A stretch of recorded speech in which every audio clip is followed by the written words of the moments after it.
Yeah.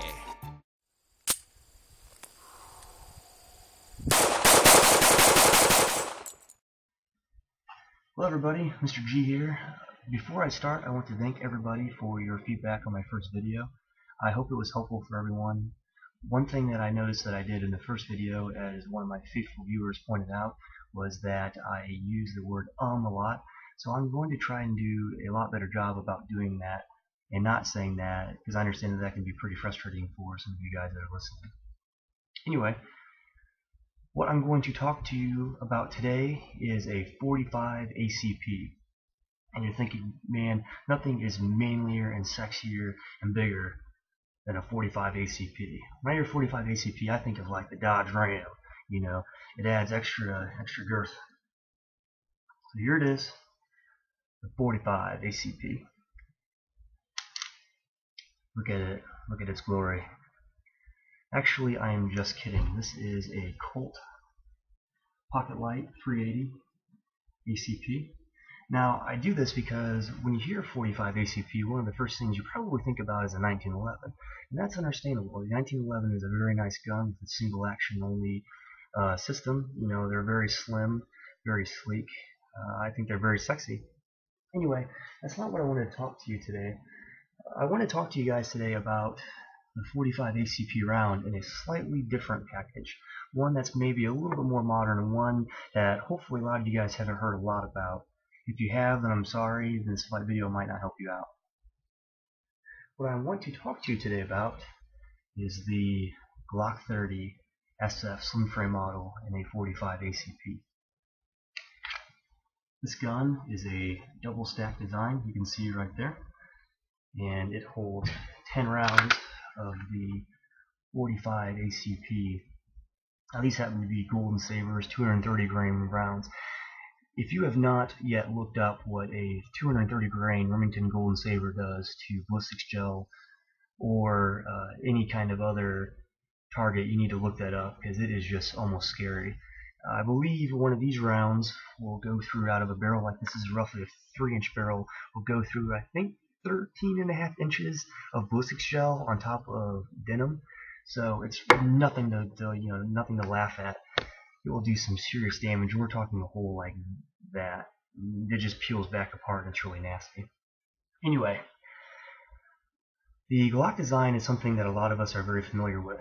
This is the, as I mentioned, the Glock 30, and this is what Glock considers a subcompact pistol.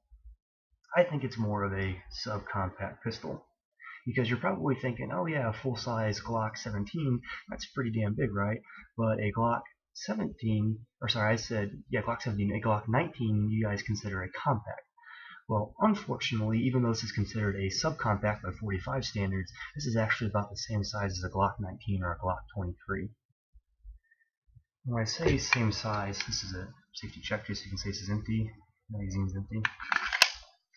With these pinky extension magazines, these are the 10+1 magazines, this is the same size as a Glock 19 and a Glock 23. So if you're used to carrying that, this might be an acceptable alternative to you because it is, roughly the same size. However, as being the same size, there is one difference, and that's girth. Now when you hear girth, most women will say, yep, size matters, that's what I want. But as a guy, sometimes carrying girth in your pants is not always a good thing, right?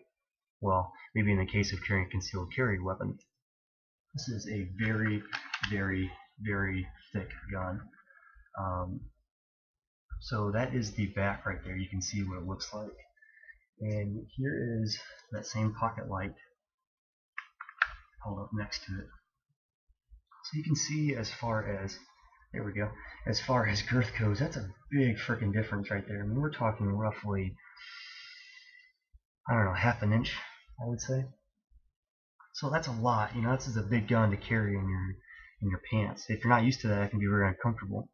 For me, I am a size 32, 33 waist. I am 160 pounds and roughly 6 foot, and this is a hard gun for me to conceal. I really don't like to conceal it, and that's in the waistband, maybe in a shoulder holster and a what they call a belly band. That might be a little bit easier, but It's a hefty gun. One other thing to consider is the weight of this gun. With 10 plus 1 rounds of 45, that's a lot of firepower. That's a good thing. The bad thing is, you definitely know that you're carrying 10 plus 1 rounds of 45. It's not a light bullet. It's very thick here. As a good comparison, you got all of this right here, all this sexy 45 goodness into a magazine. But here is a comparison of the 45 ACP to a 380. I mean, there's a huge difference, and that huge difference adds up to weight. So that's one thing that you need to consider when you're carrying this gun is, does this really make sense for me? Do I really need all of this? A lot of you are going to say, yeah, hell yeah. Yeah, this is America. I want to carry a big ass 45 like that around. I believe a famous newscast anchor asked a famous sheriff one time, why do you carry a 45? And his response was, because they don't make a 46. And that's true. That is one of the good things about this gun, is you get the 45 ACP package. And even in a small barrel like this, it really comes out there screaming. As I mentioned earlier, it will do some nasty damage. One other good thing about this is it is a Glock. If you guys do some research on the micro 45s, as they're called, the 3-inch barrel 45s, sometimes you have to do a lot of work or spend a lot of money to get a good gun that will function. Here you've got a nice, reliable Glock, and in that same size, 10 plus 1 rounds instead of 7 plus 1. I would argue that it's similar girth, and you get a very reliable gun. This gun has been very reliable for me. It functions every time, whether I shoot fast, slow, one-handed, two-handed, and you'll see that in my videos later. So I'm going to take this gun down apart for you real fast. For those of you who are familiar with Glocks, you know that they have these little, right there, these little takedown levers. All you do is you pull these down. We got to cock the gun first. Cock the gun, make sure it's cocked. Pull the gun back a little bit. Pull these lever down. Let the gun reset, and it will stay. On this side you can't tell, but on this side you can see that this lever is now in the down. There we go, down position. Just reset. So again, you pull it back, pull these forward, and you just pull the trigger, and the slide comes right off. It's that simple. Now inside, one thing that might shock some of you guys that have the larger size Glocks is that this is a dual recoil spring system. You can see that there's this little spring right here and the big spring, and that really helps with the controllability of the gun. With the full-size pinky mags, the gun is very, very controllable. And in my videos that I have later, you can see how fast I can shoot this gun and how accurately. It's almost scary to have all that firepower, that controllable, and that controllable of a package. So other than that, it's very standard for a Glock. You've got the standard striker right there.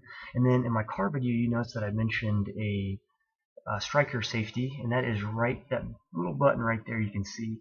That pushes in. When that pushes in, that moves a plate so that the striker can hit the firing pin. Now what that means is that if that little button safety is not pushed in and you drop the gun or something like that, that will block the striker from hitting any fire pin. So you can load this gun up and drop it off the fucking building, excuse my French, and that gun's not going to go off.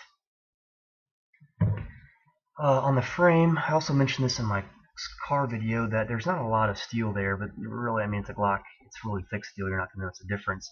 But just know that it's not as reliable as, or I think, as a car. One of the other cool things about this gun, at least my gun that I have, is that it has factory night sights. This is the first gun that I've ever had that has factory night sights, and they are awesome. If I can get this to show or not. There you can kind of see them glowing a little. They're glowing a little bit, hopefully, in my hand. These glow green, and they are just really cool, really nice. I use this as my nightstand gun.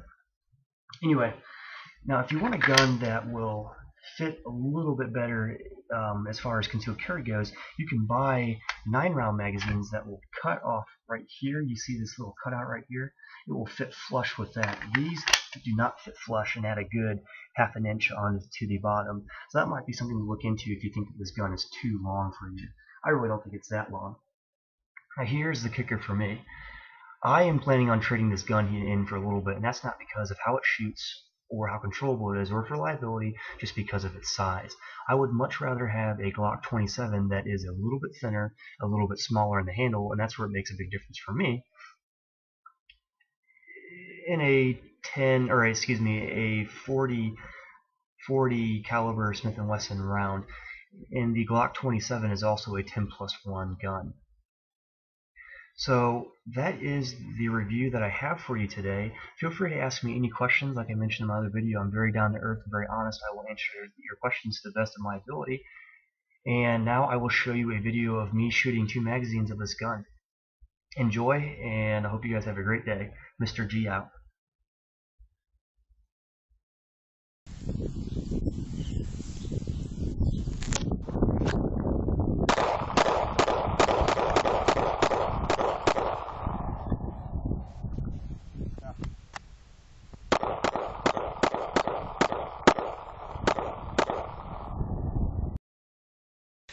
Alright, here's the aftermath of that little scrimmage.